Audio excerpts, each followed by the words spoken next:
And with those long arms, with the steal, the Nuggets have been plagued by turnovers. Mercy Markkanen went coast to coast. 1-1 contra Batum, se va hasta adentro y con la izquierda el Torito, ¡qué bárbaro! Otro póster para los Cavs, esta vez de Sexton a Batum. Welcome to the Wine and Gold Show, presented by Bedway. Thank you for joining us on Bally Sports Ohio. Now, here are your hosts, John Michael and Rafa Hernande-Brito. Did I catch a Torito? Yeah. What is that, Young Bull? Young Bull. Young Bull. Young Bull. Young Bull. He Nick actually Batum. got a nickname the second he got to Cleveland. Nick Batum will not forget Torito. Yeah. That was something else. It's been a sequence of poster dongs. I mean, I'm sorry to say it, but Plumlee has been on the wrong end of a few of those. Two against Allen, and then last night against Mobley was, right? Evan Mobley, Jared Allen, Lowry Markkanen, Sexton. Torito, Yeah. Colin Sexton. I mean, a lot of dunks early, a lot of fun early. Right. Welcome. It is the Wine and Gold Show. Great to have you with us, John Michael, and the Spanish voice of the Cavaliers, Rafa Hernande-Brito. Cavs have just returned from an extended road trip, and when the schedule came out, people looked at that road trip and said, yikes, right? I mean, we're talking 5 games, 8 days, 3 time zones, and the Cavs go 3-2 on that trip. After opening the season 0-2, they had a home game against Atlanta, and you sort of thought, boy, they're really going to need that game against Atlanta, which they won because of this daunting road trip. The Cavs go out, start that road trip with victories in Denver, then over the Clippers, end it with a win in Charlotte. That 3-2 record is quite impressive, I would say, at this young juncture of the season. And oh, by the way, 5 playoff teams from last season, and finishing with the Hornets that had given us our first loss at home to start this season, but double-digit leads in every first half of the road trip. Yeah, strong starts. And great performance by everybody. Obviously, John, you mentioned the flying, the time zones, the late arrivals, and everything like that. So it takes a toll, even on the young guys. But at the end of the day, I asked JB last night before the game, it's like, outside of the traveling party, not many people would have put money on the Cavs finishing this road trip with a winning record, even after we went 2-0 to start, and here we are. The final game in Charlotte, you want to talk about digging deep, and they were hanging on for dear life. You know, the Hornets are off to a terrific start. 5-2 coming into that ball game, and the Cavs again down the stretch did what they needed to do, won the ball game, come back home. The Cavs have a game against Portland coming up at home, and then back on the road again, a game in Toronto, then a game in New York. Following that, however, we'll talk about this more in the show as we roll along. The Cavs play 8 of 9 in the friendly confines, and you kind of figured if they can navigate this early part of the season, if they can get through about 500, they put themselves in a really nice spot heading into the month of November. And I always say this in my broadcast, and I always tell when I talk to people about how nobody feels bad for you in the NBA. You just mentioned about the 8-day road trip and all this. We just ran into a Charlotte team that was playing the third game in fortnight. The same thing we're going to get with the Blazers when they come into town. But then, like you say, it flips. Then we have November, we are home, and then we go back again on the road. So it is a marathon that you have to learn to run it one game at a time. And J.B. Bickerstaff and his staff has done an amazing job. And I believe the young guys have responded tremendously to what has been asked of them. Take advantage of scheduling matchups when they are there. You mentioned young guys, Evan Mobley. There are so many. He does things that surprises everybody, even us that see him practice and play every night. So many things to like. So many things to like. You know, a touch around the basket. He can handle the ball. He's a terrific passing. I mean, the guy's 8 games into his entire career, and we haven't even touched on the defensive end. Yeah. We know about the blocks, but the footwork, the ability to guard perimeter players. Yes. And what about the rebound and spin move for well, the dunk against Plumlee last night? Listen, the jumbo lineup has been employed by J.B. Bickerstaff through the first 8 games. Yep. 7-footer at the 3. All right, Lowry Markkanen playing small forward, Evan Mobley at the 4, another 7-footer, Jared Allen in the middle, 6'11". By the way, Allen was super, just brilliant, super in that game against Charlotte. Had a terrific road trip, but to see the footwork, to see the ability of that threesome switch often and be able to guard much smaller players on the perimeter. I mean, we've seen guys like Trae Young looking to penetrate 5-6 seconds, in a possession. Mobley's right in front of him. Says, forget it. Just gets rid of the basketball. That doesn't happen very often Not in the at all. NBA, let alone with rookies, let alone with three guys playing together for the first time with that big look. Mobley has done really well on top of the key. Allen has stuck his hands out a lot of times with the steals. Yesterday we had season high in steals and in blocks. And Larry Markkanen not only has been able to play a position he never played in his life, has not let sometimes the bad offensive outing, but also has not been affected by the fact that every arena that we went to mispronounced his name, including Lauren Markkanen in Phoenix, where he played his college career. Yeah, that was pretty bad. Unreal. I told him about it. He said, they really say that? I'm like, I have it on record. I have it on tape. Yeah, I don't think he cares. No, he doesn't. But I'm saying, we talked about with Joe G, the over-under at the beginning of the season, about how many times they were going to mispronounce out of the 29 arenas. I think it was like 3 on this road trip. Yeah, let's remember, too, on this trip, the Cavs haven't been completely healthy. They lose Isaac Okoro. He missed 4 of the 5 games on the trip with a hamstring injury. Kevin Love in the final game went into health and safety protocol, which opened up rotation minutes. And, a number of different players had to step up, one of whom was Cedi Osman, who was terrific in Phoenix, carried that over into Charlotte in that final game of the trip, hit 4 threes, all of them timely. And the one he missed was at the shot clock. Yeah, and I don't think the Cavs win that game if they don't get the production from Osman off that bench with a shorthanded group. Dim Wade I think was a little lucky that had to play some minutes in Phoenix, so he wasn't really coming off the bench cold when he played in Charlotte. But, Lamar Stevens played some really good defensive minutes in L.A. I have to tell you, I like what I see. I like the way they have responded, and I like how we were able to answer not only what the other team had, but also the fans. The fans were into it in Denver, in LA, and also in Phoenix and in Charlotte. And the Cavs responded over and over and over. And here we are, 3-2 after the road trip. Yeah, it was rocking in Spectrum Center in Charlotte. We caught up with Cedi Osman. We're moving to that in the next segment. Hey, he's shooting the ball a lot better as an engaged man. Engaged Cedi is doing really well. Engaged Cedi. The numbers for engaged Cedi have been strong at the beginning of the season. Cedi Osman straight ahead right here on the Wine and Gold Show, presented by Betway.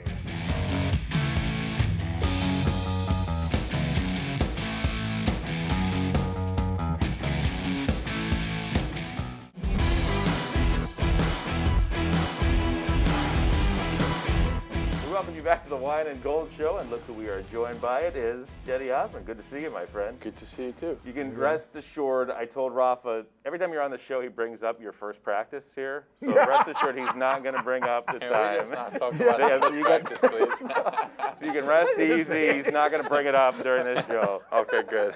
Hey, congratulations are in order. Thank you. Very nice. Engaged during the offseason. Cappadocia, is that where it took Yes. place? Is that how you say it? Cappadocia. Cappadocia. All Yeah. right. It's very scenic. Very nice. Congratulations. Thank you. Thank you so Did you much. plan that a long time? Or Yeah, I planned it for a long Yeah? time. Yeah. And you kind of knew what the answer was going to be, I hope. Right? I would hope Were you so. nervous? Were you? I mean, of course I was nervous. Come on, Rafa. I mean, You're never nervous. Yeah, what are you talking come about, no. man? That was something different, really. I mean, obviously you guys know, but yeah. And I'll tell you this, man. That was one of the best thing ever happened in my life. It was just an amazing, and obviously I couldn't sleep that night, and so what I wanted to do when you go to Cappadocia, right? So you guys probably see the balloons, right? Yeah.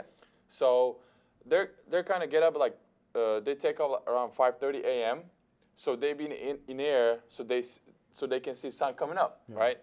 So that's really the whole point of the Cappadocia. Like, so I said, we're gonna just have a nice breakfast, and we had a place with a beautiful view, right? And obviously, I was trying not to be so stressful, not to show to Not to her, give it away, like, not to give it away, right? I couldn't sleep the whole night, obviously, but yeah. So I mean, thank God everything went perfect. Like everything what we arranged was just going like it was sticking like this, but then when I start talking, then like Neil and then propose, that That was the best thing ever, man. How many times do you think you checked your pockets to make sure you had the ring with you? Because I happened. So the ring was not with me. Oh, That's a I did smart not move. have the ring. That's a 'cause- smart move. Yeah, That's a I good did move. not have How the did that- ring with me. So I gave my ring to my assistant. So he was also there with me. That didn't give it away. She wasn't. No, because she didn't know that he was here. I got you. So All right. I sent him like a day before to to figure out everything, Yeah. the spot and everything, and yeah, like so what happened? We're coming out of the car, right? And there's the one guy who made the spot with the breakfast. Like he bring the breakfast over there, so he made like everything great for us. Right. So as we were coming out of the car, so he had a ring, right? So he's kind of welcoming us, welcome guys. He said welcome to my fiance first, and then to me, and then my fiance started walking, right? And yes, and then he had a ring, and while he was giving me the ring, like we're trying to do quickly, at that time she kind of turned, right? And then I was like, I take the ring, and then he was like, yeah, welcome. So she didn't realize, like she didn't know what's going on, and then man, I was great. like, whew, that was close. That was really close, But yeah, and then obviously everything went perfectly. That's man. great. That was it was beautiful, man. That's awesome. Really, That's yeah. awesome. I mean, we could sit here and talk for You have a date yet? 10 hours. We Like can. I could tell it every detail, but obviously I think we don't have that much time. So Well, that's great. She's a popular actress in Turkey, right? yes. Right. So you guys are going to be merging your professions, right? Popular actress, popular athlete, right? Yeah. Yeah. Well, good. I mean, clearly now as an engaged man, I mean, she does realize you're 5 of 6. You're shooting 83% as an engaged man, 100%. Yeah. 3 for 3. I'm just saying you might It's be all on her, this. it's I mean, all her. Jenny, you're on fire ever since you got engaged. So just so we're clear. How has the preseason, how's this been different? I mean, you're now one of the most tenured guys on this team. You're entering your 5th season Yeah, already, which is 5 years. hard for us to believe. Yeah, it's crazy. It was going so really quick. Yeah. How are things different, if I'll- at all? Yeah, I mean, obviously, last season and this season just like a huge difference, cause like having fans back and Right. kind of being everything normal, it just feels good. Yeah. Last year was really hard for everybody. It was really hard for everybody. That was a tough season, but thank God the things kind of start going normal. We have fans back, so we're enjoying even more. So we're really excited, and I think preseason was was a good test for us, and I think that there was some really good things, and obviously we played in Memphis last night, but I think first game we played good offensively. Defensively we were struggling, but I feel the way we played much better. So now we just have to carry on to the next game, and obviously defensively we have to be more tough, but the way we play, I like it. But I want to ask you about something I have talked about on my broadcast many times, and I always forget to ask you when you come on the show. When you are at the free throw line, you get the ball from the ref, and it looks like you say a few words or you say something. Can you share with us what is it that you mumble to yourself before you take the free throw? It's just a religious thing. Okay. Kind of like, how to explain, like God help me, please help me, like, just to make this free throw. That's the kind of. Have you always been doing that? Because I Yes. think at least since you've been with us, you've always done that. And I always 5 years I've been Yeah. meaning to ask you because Yeah, I've been doing that every time. that's awesome. Yeah. With the new size on this team and the rim protection, Evan Mobley, of course, Jared Allen re-signed. Does it change your game at all, or your approach on either end of the floor, maybe more so defensively? Are you more aggressive knowing that you have those big guys behind you, or doesn't it affect your game all that much? No, definitely we feel more safer. Yeah. So we know that we can be more aggressive because we have Jay, we have Evan, we have Taco. So that we can be more aggressive, and even if they pass us, it's Right. going to be down there Jay and Evan who, they have length, they can block, especially Jay. So that's why defensively, I believe that we're in a really good hands with them. Yeah. They're going to help us a lot, obviously. And you've been playing a lot when you're coming off the bench with Ricky Rubio. How is that going? I know you have a name for him. You told me yesterday when you were warming I'll up. call him Papi every El time. Papi. By the way, Ricky Rubio, the acquisition of Ricky Rubio is like Christmas for the Spanish-speaking broadcaster, right? He's now thrilled that he has a guest for each and every now show. you El Papi could be your competition with the Head and Shoulders commercials, man. He got some nice set of hair there. Yeah, but he has a nice hair, man. He has a nice hair. He has He's really always nice hair. playing with it too. He's like he always Yeah, all the time. I see him, yeah. I'm glad that I'm not the only one playing with the hair all the time. You know? What does he bring to this team? What's your relationship been with him? I know it's been a good It's one. been great. Yeah, I know. It's been great. It's been great, really. I mean, I know Ricky. We used to play against each other, especially when we were back in Europe. But having him in this team, what he brings, like, you know, his experience, the way he sees the floor, he plays the basketball in the right way. So it really helps us. I mean, yesterday he made some unbelievable passes, you know, and 3 of 1 was to me. Like, you know, I believe that we have a really good chemistry with him, and we understand each other. But, you know, he's just a really big move for us. Does having him on the floor give you the impetus to get out and run more? Just having Definitely. a player like that, Ricky, on the floor? Yes, definitely, yes. Because, you know, if he sees you, he's going to pass you the ball. And especially those long passes like K-Love throw, he's going to do the same thing. So, and that's what really is JB approaching to us. Tells us all the time, run, because we have guys who will pass you the ball. So that's why having a Ricky is definitely a big plus for us. JB had talked about the core values for this team, you know, detail, compete, toughness, together, Yes. and one more. But he also mentioned that together is probably the most important one, especially what you were talking about defensively. You guys need to come a little bit together. Yes. Is that the easy part, you think, for the group? Because you seem to be having fun on and off the court. It seems to be a very glued. Yes, definitely. We're having a lot of fun. Yeah, the only thing, you know, obviously we're going through a season with 82 games, and then if you stay in the playoffs, you're playing even more. Sometimes there's going to be nights where the thing's not going to go well for you. So that's the time when we have to get together. And that's the time when we have to, like, you know, keep playing together, just, you know, be there for one each other. And that's why I feel like we have a really great group of guys here. And like you said, on the court, off the court, we're having a lot of fun. So that's why. And when we talk with you guys in the media day, I always say, like, you know, it's a really special group, and we can do special things this year. Jenny, it's always good catching up. Yeah, let's do this again, yeah. man. We can talk about the practice. For a long time, man. But, Congrats. Hey, you're off to a great start, too. Thank Keep it you. up. It makes Engage us, Jetty. Engage Jenny is fantastic. Through one game, through opening night. Hey, man, Thank keep you. it up. Yeah, appreciate you. Thank you so much. More right after this.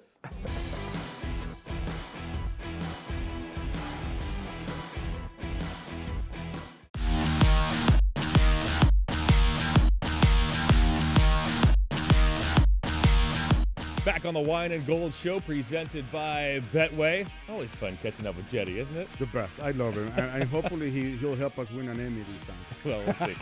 Easy to root for. Yes. It's easy to root for. One of many Cavaliers this season in a new role and accepting of that role. It's important. It's going to have to be as guys doing a little different. I mean, Kevin Love's the poster player for that. We know he's accepting a new role, fewer minutes. Cavs want to keep him on the floor as much as possible. Cedi Osman's in that boat as well, looking and competing for rotation minutes. And he's a guy, John, that we miss, not purposely, but when we talk about the veterans in this team that will help JB Bickerstaff help the young guys grow. Cedi is that guy that after Kevin, he's the one that he's been here the longest, and he has, like you said, accepted his role. Basically, had come to the locker room and said to Coach JB Bickerstaff, "You tell me what you need from me, and I'm gonna try and do it." And he has so far. And I think JB gotta be really, really enjoying that part of that bench side that he has. Well, I agree. And, when you talk bench, I think you start with Ricky Rubio, and, his presence already has had a profound effect on this basketball team, not just on the floor, but again, he's embraced that leadership role. He's done it everywhere. I mean, it's no surprise. I think it's a huge reason why they go out and they sign this guy. The Cavs needed a backup point guard, but then you bring in one with all that experience, not only in the NBA, but internationally as well. But you ask Devin Booker, you ask players from around the league, Anthony Edwards, who Ricky Rubio was with in Minnesota, Donovan Mitchell in Utah, the effect that Ricky has had on their games, and each man has glowing things to say about Rubio.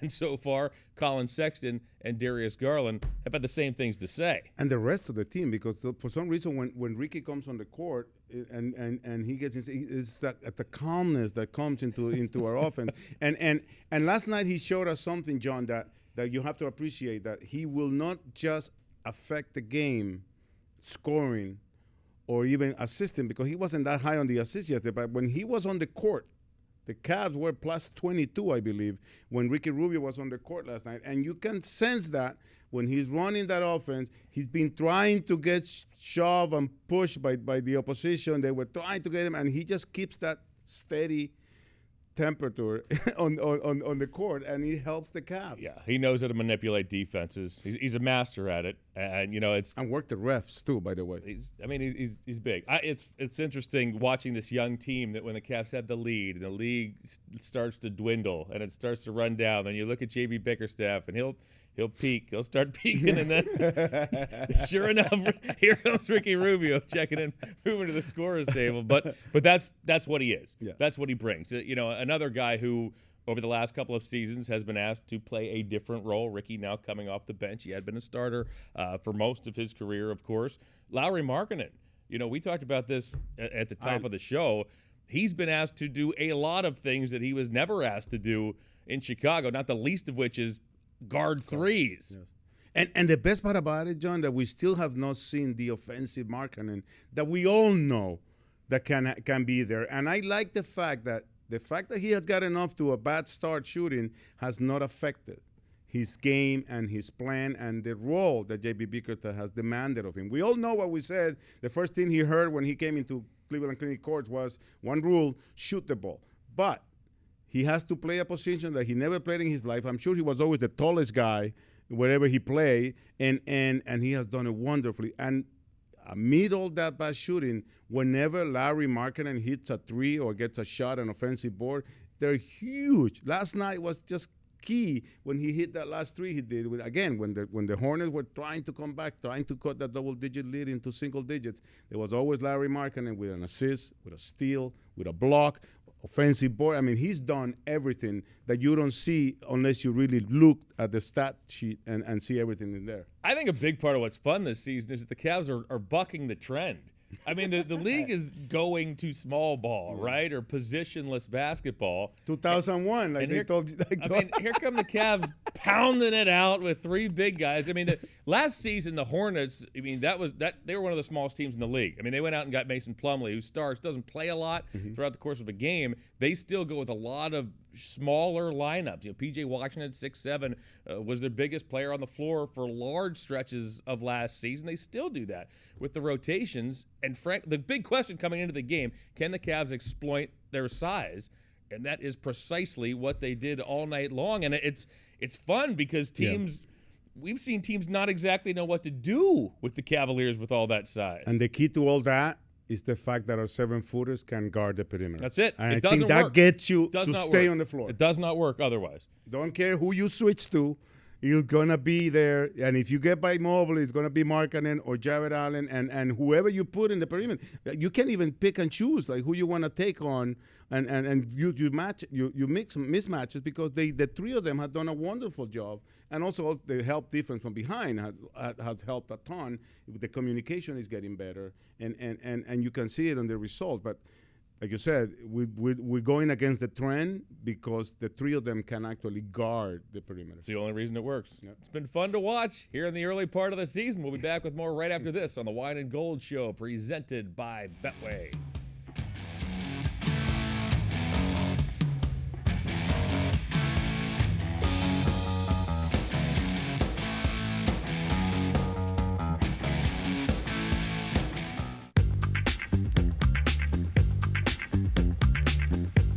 welcome you back inside Rocket Mortgage Fieldhouse. This is our Cavs in the Community segment. It's brought to you by Discount Drug Mart. You are featured in this particular. Yes, you are in this Cavs in the Community. Rafa in the Community segment. I must, before we even go there, I have to congratulate you. Just recently, the prestigious, illustrious list, 100 Hispanics Cleveland Must Know, came out, and you are atop the list. I still don't know how the other 99 feel about me being on the list, but I'm well deserved. Congratulations. I don't even know what to say to that. it is a list I don't know about the other 99. created by I'm More Consulting. It's a company that is just helping companies prepare to care more for Latinos in their workforce, and Nice. And Marcia, their leader, create this cohort. It's actually the second list that they put out, and You missed the first? I missed the first one. What? I know. I guess that wasn't on the Wine and Gold show yet, so I didn't qualify. Glad but we could no, help, seriously, yeah. it is a list of people that I have always said this to you, John, and whenever we celebrate Noche Latina and Hispanic Heritage Month, that my goal is always to show people what Hispanics bring to our community, which is our Cleveland community. And in that list, you can find a councilwoman, you can find a lot of lawyers, teachers, entrepreneurs, people that help the community, and I'm just proud to be part of that. And the thing was, the list was made public here at Rocket Mortgage Fieldhouse back when we had the celebration of Hispanic Heritage Month, where we had a free screening for everybody that wanted to come join us of the movie In the Heights, celebrating Hispanic Heritage Month and celebrating our culture, our music, our noise, our food. And the list was made there, and there was one more other event that took place that night that is of huge importance. The Cavaliers became only the second sports team and the first company in Cleveland to sign the Hispanic Promise, which is a campaign that the Hispanics started, an organization that is working to make sure that the companies actually help promote, help raise the awareness of Hispanics in the corporate community. So the Cavaliers, thanks to our president of Diversity and Inclusion, Kevin Clayton, signed the promise, the Hispanic Pledge, the Hispanic Promise, to help bring up the Latino community in the corporate world. So it was a very solid event that we had here at Rocket Mortgage Fieldhouse. Yeah, we tease you and everything, but congratulations. First of all, it's great stuff, and I mean, well deserved. And I can help you get to at least, let's say, before the season is over, so you can know 33 of the 100 plus Hispanics. I will do in Cleveland. that. I will do that. We had our championship celebration at Morocco, which was nice. But with the Spanish radio station, Yes. that was nice. I enjoyed that thoroughly. Maybe that got you on the list. I wouldn't be surprised if that did. Maybe that's what it was. Hey, congratulations. Thank you. Great stuff. We caught up with Ed Davis. Joe Gabriel caught up with Ed Davis. You caught up with Ed Davis, one of the newest Cavaliers. That's straight ahead, right here on the Wine and Gold Show.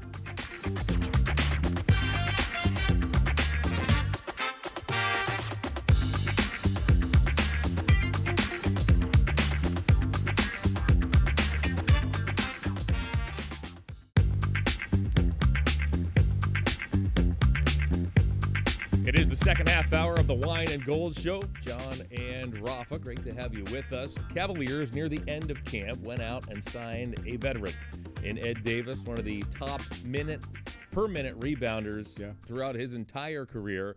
Excellent in the locker room at every stop along the way. He's been a joy to have with this Cavalier team.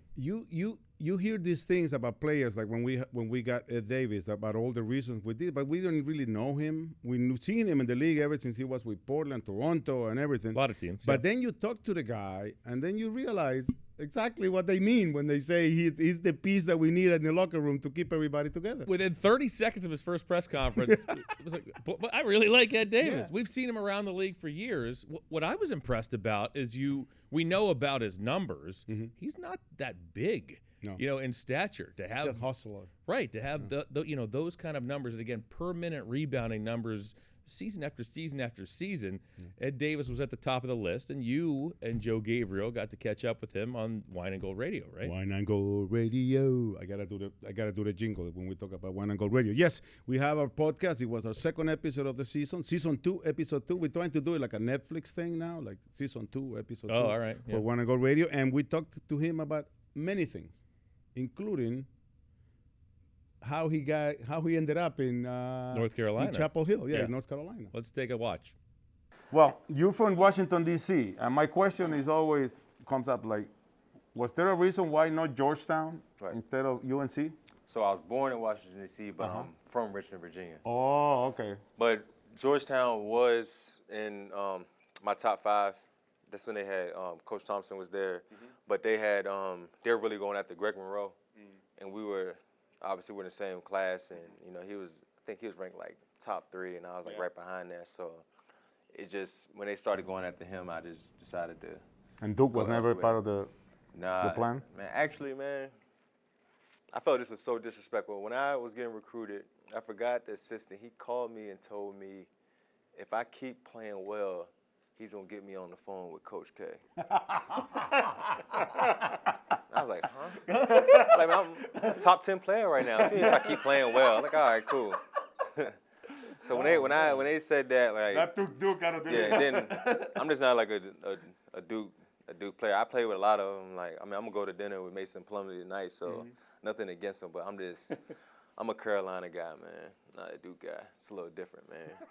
Why is the North Carolina? I mean, you always hear about how serious their alumni are, that they all keep in touch and they get together every year. Family. Yeah, family. Why are they so tight? Why is that such a tight family? I mean, it's a real brotherhood. You know, a lot of these, if 2 Carolina guys are like going against each other in the game, we're going to go out our way to speak to them, speak to each other. Hey, how you doing? How's your family? Whatever. But you see 2 Duke guys or just say 2 Kentucky guys, they might not even speak to each other. So just like those little things like that, like, you know, it really is like a brotherhood. You know, Carolina's all about, you know, respect. We treat each other with respect. So, you know, it's just a fun, you know, fraternity to be a part of, you know. Especially when you win the championship, too. Right? Oh, that makes it that much better, for sure. For sure. Do you enjoy playing at their arena, though? Beating them there, or? At Duke? Yeah. Yeah, for sure. I mean, obviously that's probably, you know, the best, you know, arena to play at, you know, in college. Yeah, because it's just like the atmosphere is so small and everything is just right down there on you. But yeah, for sure. I mean, when I got to Duke, when we pulled up and we walked to the locker room, they were already like beating on the walls, and you could hear it in the locker room like 2.5, 3 hours before the game. So that's probably like one of the arenas where I grew up. Like, man, I want to play here. And that year that you won the championship, did you go to Coach K on that game and be like, hey? Nah, man. Nah, I got a lot of respect for Coach K, man. Or the assistant at least, man. The assistant, that's another story. Coach K, I got a lot of respect for him.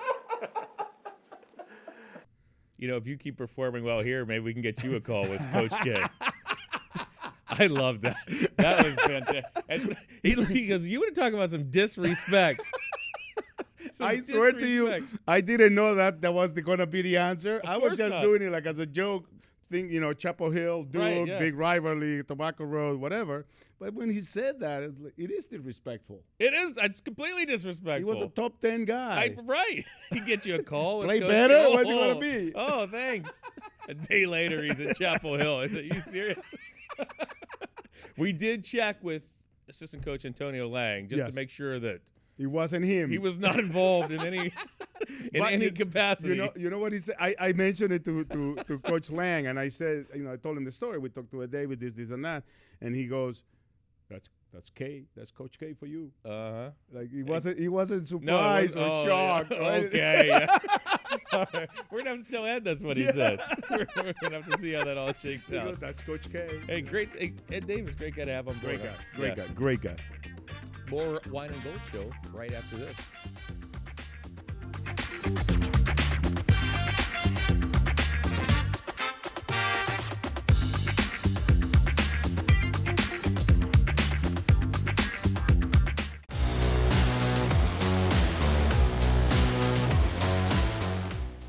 Welcome back to the Wine and Gold Show. So November, schedule-wise, a lot better than October. We know that. We're home. We're home for most and of it. We're home for Turkey Day, too. Yeah, after the Cavaliers traveled to Toronto and then to New York, 8 of the next 9 here inside the friendly confines after the Cavs navigated a tough October and got through it on the other side.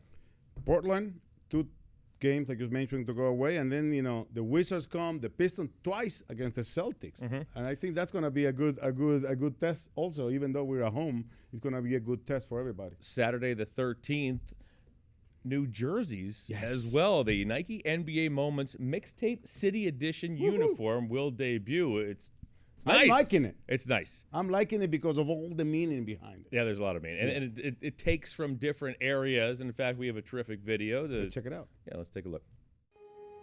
Throughout history, a Cavalier has always fought the odds. We are tied at 85, and two teams who have battled through 6 games have come right down to the finals. But the one thing about a Cavalier is he always finds a way to shock the world.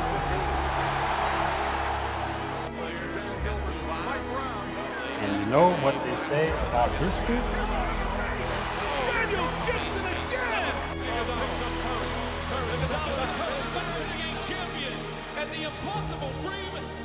It often repeats.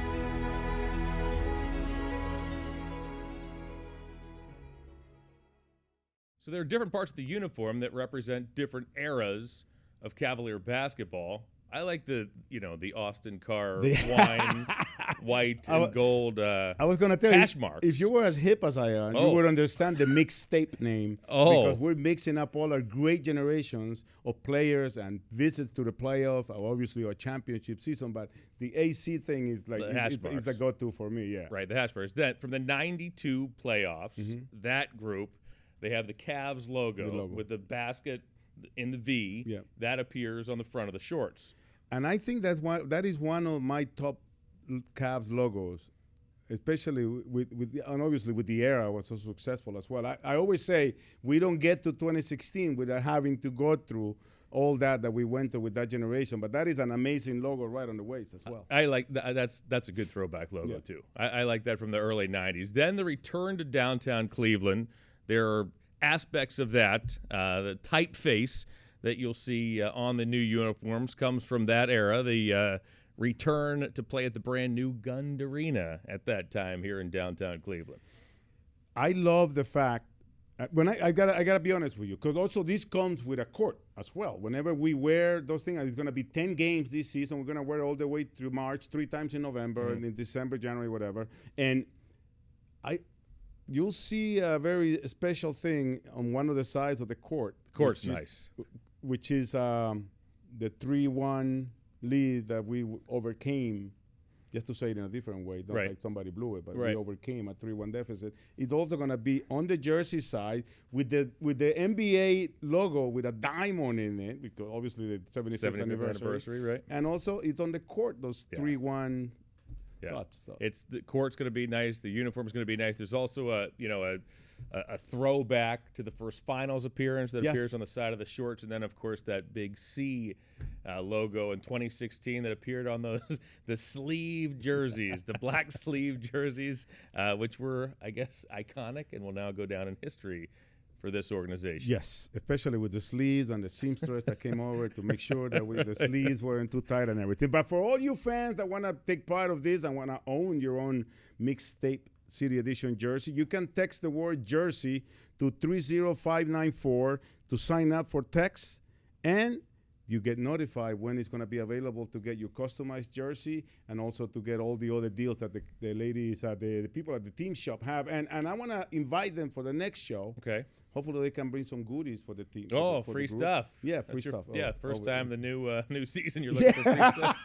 But I want to make sure, the holidays are coming. Yeah, right around the corner. And also we have this beautiful jersey that I think this is going to be the first jersey, John, that is going to be a unanimous approval by the fans. Yeah, it's every time we come up with a new jersey, there's somebody that doesn't like this, somebody doesn't like that. This one's going to be unanimous. Somebody's always going to complain. Now, if you're a Cavs fan, you are going to love wearing all our successful moments on one jersey. Yeah. And once again, the Cavs will be wearing the Mixtape City Edition uniform for the first time Saturday the 13th as they take on Boston, and then again Monday the 15th as they take on the Celtics a second straight time. We'll be back. Final break. More after this.